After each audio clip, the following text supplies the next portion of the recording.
Hi friends, எல்லோரும் எப்படி இருக்கீங்க? இன்றைக்கி நம்ம என்ன பார்க்க போகிறோன்னா மிளகாத்தூள் அரைக்க போகிறோம். நம்ம எவ்வளோ குவான்டிட்டி எடுத்து வச்சுருக்கோம்னா 1/4 கிலோவுக்கு நம்ம வந்து மிளகாத்தூள் ஜாமான் வாங்கி வந்திருக்கோம். நம்ம கடையில் கேட்டாவே அவங்களே எல்லாமே நமக்கு கட்டி கொடுத்துருவாங்க. இதில் 1.5 கிலோ அளவுக்கு நம்ம வந்து மல்லி ஆட் பண்ணுறோம். 1.5 கிலோ மல்லின்னு சொன்னால் அதுக்கேற்ற மாதிரி அவங்க வந்து மற்ற இன்க்ரீடியன்ட்ஸ்லாம் கொடுப்பாங்க. இது என்னென்னு பார்த்திங்கன்னா சீரகம் 50 கிராம். நம்ம எல்லாத்தையுமே வந்து வெயிலில் காய வைக்க போகிறோம்.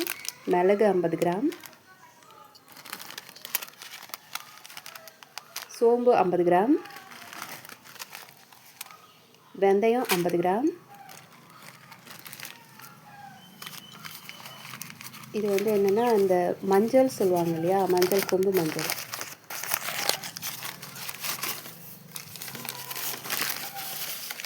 இது 50 கிராம் இருக்கும்னு நினைக்கிறேன். கடலைப்பயிறு, உளுந்து ரெண்டும் மிக்ஸ் பண்ணியிருக்கு.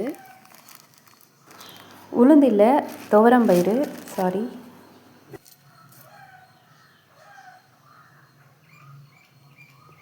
பெருங்காயக்கட்டி,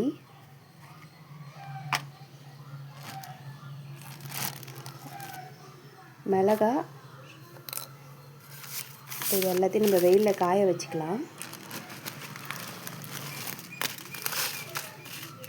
இப்போ இருக்கிற சீசனில் நீங்கள் வெயிலில் காய வச்சு இந்த 1 டேவே போதும். நம்ம ஒரு நாள்லேயே நம்ம இதை காய வச்சு எடுத்துடலாம். இதை நம்ம 2 நாள் 3 நாள்லாம் தேவை கிடையாது. ஒரே நாளில் காய வச்சு நம்ம எடுத்துட வேண்டியது தான். இந்த மாதிரி எல்லாத்தையும் ஒரு பழைய யூஸ் பண்ணாத புடவை இருந்ததுன்னா அதை நம்ம வந்து மாடியில் போட்டு இந்த மாதிரி காய வைக்கலாம். இப்போ நம்ம பேக்கெட்டில் இருக்கிறதையும் கட் பண்ணி போட்டுக்கலாம். 2 மணி நேரத்துக்கு ஒரு வாட்டி வந்து அப்படியே லைட்டாக கிளறி விடணும். நம்ம வெயிலில் இருக்கிறத அப்படியே விட்டுறாதீங்க. அப்போ தான் அது நல்லா காஞ்சிருக்கும். அந்த மிளகாயை உடைச்சோம் அப்படின்னா அப்படியே அது நொறுங்கணும். அந்த அளவுக்கு அது காஞ்சிருந்தால் ரொம்ப நல்லாயிருக்கும்.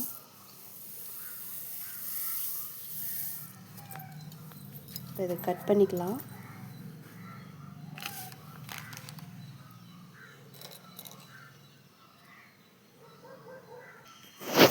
இந்த மாதிரி கட் பண்ணி நல்லா இப்படி வெயிலில் படுற மாதிரி நல்லா காய வச்சுருவோம்.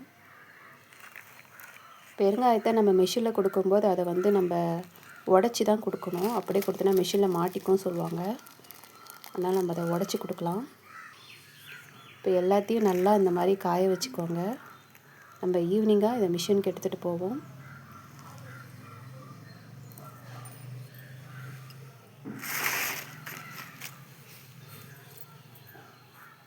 இதுக்கு எவ்வளோ அமௌண்ட்டு வந்து மிஷினில் அரைக்க கேட்டாங்கன்னா 50 ரூபி தான் கேட்டாங்க.